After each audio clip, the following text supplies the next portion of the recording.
เพราะเกิดมาจนต้องดิ้นรนสู้ทนกันไปไม่ว่าเหนื่อยยากเพียงไหนสู้ต่อไป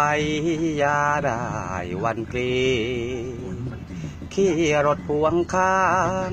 หาต่างเลี้ยงชีพตนเองไม่มีรถกุ้งรถเกขี่กูเหมือนดังใครใครสาวไม่สนรอเราจนไรคนเมตตาไม่หัน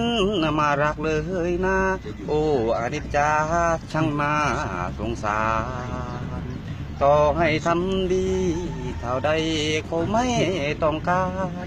ชีวิตช่างน่าสงสารพอคางโอ้ยอะไรต่อวะ